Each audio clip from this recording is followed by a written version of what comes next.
global ataca com força, e até poderíamos dizer que declara guerra ao Ocidente, o Oriente declara guerra ao Ocidente. E o que está acontecendo agora mesmo na China está longe de ser uma cúpula qualquer. Na verdade, não está apenas estabelecendo as bases da nova ordem mundial multipolar, mas também nos envia uma mensagem claríssima de que o mundo já não será o mesmo. E isso nós vamos ver ponto por ponto em seguida. Porque acreditem, não estou dizendo isso só por dizer. Por um lado, temos um evento, portanto, de características globais em todos os sentidos e de consequências globais em todos os sentidos também. Por outro lado, temos Donald Trump, cuja saúde está perfeita, fiquem tranquilos. Grande parte da imprensa internacional. Como assim, pouco? E é que, na verdade, os rumores sobre o estado de Donald Trump não estão diminuindo nem um pouco. Na verdade, agora mesmo parece que isolaram o hospital Walter Reed nos Estados Unidos, onde tratam as figuras mais importantes, inclusive os presidentes do país. Isso deixa mais perguntas do que respostas. Isso sim, a Casa Branca garante que o presidente está em perfeitas condições de saúde e que vai fazer uma série de declarações importantes. Alguns dizem que até mesmo sobre o Pentágono, hoje à noite, às 8 horas no horário da Espanha peninsular, amanhã provavelmente vamos comentar esse assunto, entre outros. Mas se vocês quiserem saber antes de todo mundo o resultado dessas declarações, sejam bem-vindos ao meu canal no Telegram. Lembre-se de Lil Sivaia ou Lil Sivaia, tudo junto, como no resto das minhas redes sociais. Enquanto isso, enquanto os Estados Unidos, o chefe, pelo menos do lado ocidental, da parte ocidental do mundo, não está passando exatamente por seus melhores momentos, está acontecendo exatamente o contrário com o Sul global.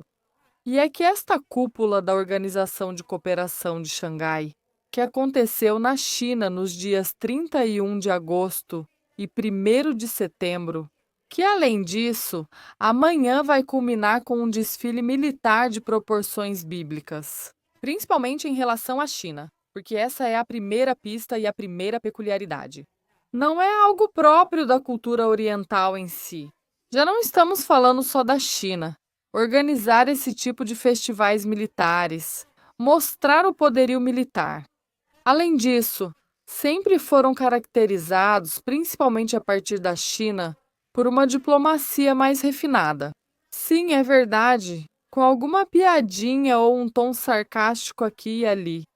No entanto, eles não têm a mesma forma de agir, nem de se expressar sobre os assuntos de sua política externa, como, por exemplo, a Federação da Rússia. No entanto, amanhã não vai ser apenas um desfile militar, nem mesmo um desfile militar. Um desfile militar que vai representar a vitória da China e da Rússia na Segunda Guerra Mundial. Aqui tudo, absolutamente tudo, está carregadíssimo de simbolismo. E realmente, tudo o que aconteceu nesses dias na China é de suma relevância e é, em última instância, uma declaração de guerra ao Ocidente e, acima de tudo, a ordem estabelecida em nível internacional por esse mesmo Ocidente aos valores ocidentais. Se quiser, compreendendo agora essa Agenda 2030, tudo o que estamos englobando na palavra elites globalistas, se quiser. E agora vamos por partes. Por que e quais declarações exatamente fazem desta cúpula um acontecimento realmente importante, fundamental? Inclusive, eu diria a nível internacional, para que vocês entendam a dimensão não só do evento, mas da própria Organização de Cooperação de Xangai. Alguns pontos-chave. Em primeiro lugar, os países têm 10 membros que a compõem, representando nada mais, nada menos que 40% da população mundial. Em segundo lugar, se formos para termos econômicos, por exemplo, Produto Interno Bruto, em paridade de poder de compra, na lista dos 4 mais importantes, a saber, China, Estados Unidos, Índia e Rússia, encontramos 3 membros dessa organização: claro, China, Índia e Rússia. Isso já nos dá uma ideia de que, em segundo lugar, os mais importantes não são apenas um, mas também 2 pontos principais.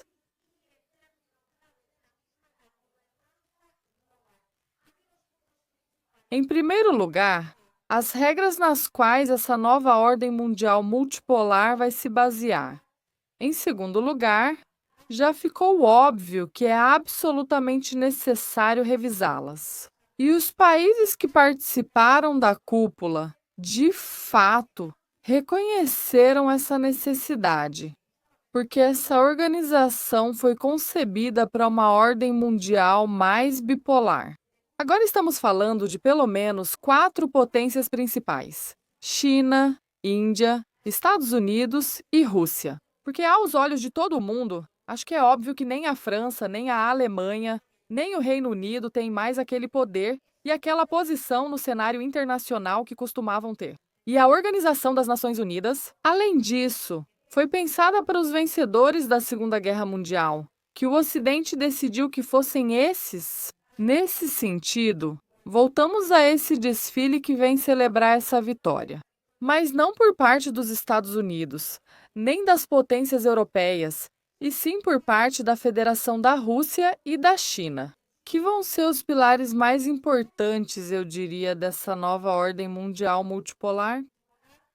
Nesse sentido, o líder da China nos oferece um conceito que acredito vai se tornar cada vez mais forte: o da governança global.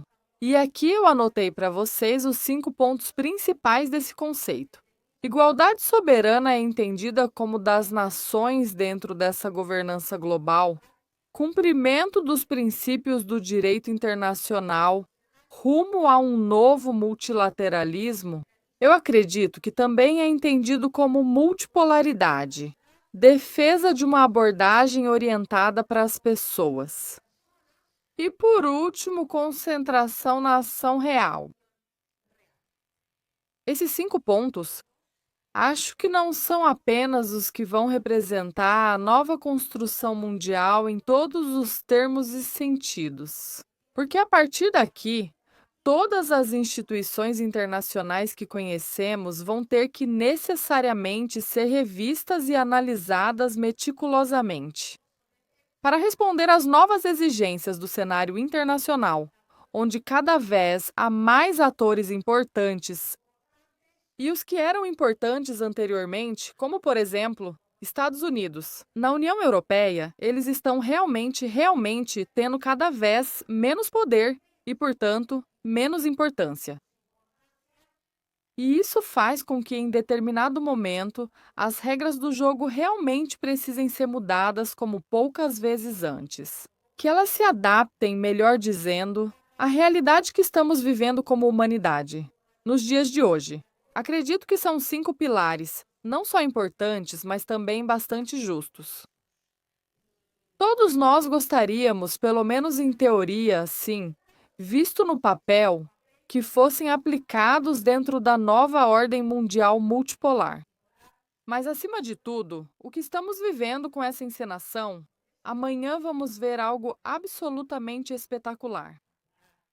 Com essas declarações, que não são nada típicas do Chile, são típicas da China, porque é um país, repito, de uma diplomacia mais tímida e modesta, bem, sensata e racional, melhor dizendo, e, no entanto, agora supõe. Parece que o Sul global não só se levantou, mas também está suficientemente forte, não só para apresentar sua visão de mundo, mas também se vê e se sente com poder, e, digamos, com peso suficiente para que esses princípios que expõe sejam apoiados em nível global.